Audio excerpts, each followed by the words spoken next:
Yadzoka. Yadzoka. Zimbabwe. Yadzoka. Zimbabwe. Ndinoda kutendai vabereki. Ndanga ndichiti ndisati ndataura kana zvichibvira pamboitawo mumwe chete angati namatirawo kamunamato kadoko doko, nekuti ndinowimba kuti hondo yatatarisana nayo iko zvino ihondo yanetsa nyika yedu yeZimbabwe. Kana naiwo Mwari vadii wajamuka. Mwari waita sei? Wajamuka. Tinokutendai vabereki. Isu sekutaura kwaitwa na Comrade Silvanos, hatina bato rezvematongerwo enyika ratakamiririra. Tiri vana venyu vaonawo kutambura kwatinoita isu nekutambura kwamunoita imi. Tochitizve ndo nyika here yakarwirwa. Pataikura kaisu tainzwa kuti kwanzi imi vana baba nana mai vedu makaenda kuhondo, ndimi maibikira ainzi magandanga wakatisunungura. Chinangwa chedu chaiva chekuti tizodii, tigosununguka. Takasununguka here? Zvino zvinonzi vanhu vari kuti tajamuka, vanhu vari kuti hatichada, vanhu vari kuti hati. Ndotofara ngune nyaya moya nayo because seni ndiri youth makanditarisa ndatobhenda musana neukanya zvidhina nekushaya basa. Saka ndiri kutofara kuti dai tasununguka vedu vetagonawo kushanda tiriritire mhuri dzedu. Matambudziko atinosangana nawo muno nzara. Saizvozvi kunzi kune food for kune chikafu tiri kupa vanhu chikafu yeti tiri kushanda. Tiri kushandira 2 buckets nehafu pa15 days tichishanda. Zvifambe zvematongero enyika idzi tanzwa izvozvi.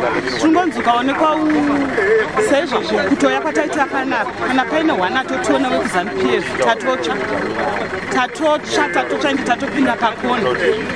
Saka titori panguva yakaoma. Vana wagere kuZimbabwe mabasa chaiwo hakuna, ende vamwe vacho havasi kuenda kuchikoro kuti tivane mari dzekutoenda kuchikoro hapana. Takangogara nawo angoti mwana asikana kangoita kana 13 years takutomuti tichienda kubasa rehouse girl, ende kumahouse girl kwacho nezvawakudzoka nekuti kumataundi kwacho hakusisina chiripo.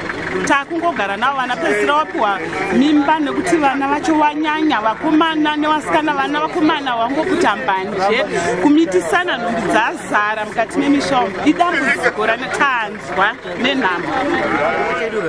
Ichi tirobvisa mudhara Robert abve pachigaro. Tanzwa kutengesa airtime, mamwe ari kutambanje marodhumu kushaya mabasa. Airtime ndoringowana iringotengeseka chete zviri nani. Hapana kana chatombowana isusu. Takaenda kuchikoro radzidza asi hatina chatinacho. Tongogara mumarodhumu chiputambanje nomwadoro. Mudhara mugabe ngaabve. Ngabva pachigaro aende kumusha anogara zvake zvitori nani akura mudhara we. 2 years old man otungamirira isusu. Aiwa achada kuramba achitongwa neudzvanyiriri. Ngabve mudhara. Tajamuka zvachose. Hatisidzokera shure. Urongwa uini ndinoona hwakanaka, ndinotofarira chose zvekuti ndofunga tikabatana sevana veZimbabwe tinogona kumusimbudza Zimbabwe tikaimutsimudza. Vari kutibira masadunu neiyo nyika yacho iri kubafuti. Masadunu kune mari dzinonzi dzemaplow bag dziya, izo hatidzizivi kuti dzinouya nekupisa. Makanzeri aripo kana varivo vanopiwa vopa mazabhuku kumusha achadzoka kuvanhu. Saka urongwa uhu murikuona hwakakunakira ipapi kuti hauna mapato enyika, hakuna chinhu. Urongwa hwakatinakira nokuti tinokwanisa kusununguka kutaura zvatinodawo zvine zviri pakati pemwoyo yedu tizokwanisa kubatsirikawo pane zvatinenge tichida.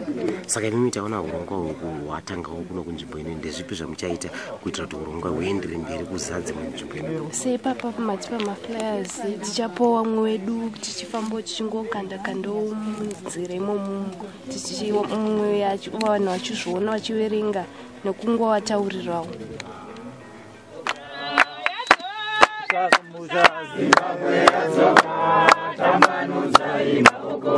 Zimbabwe Yadzoka, Zimbabwe Yadzoka, tambanudzai maoko. Zimbabwe Yadzoka, Zimbabwe Yadzoka, tambanudzai maoko. Zimbabwe Yadzoka. For these and other stories, visit our website www.263chat.com. follow us on Twitter @263chat and like our Facebook page 263chat.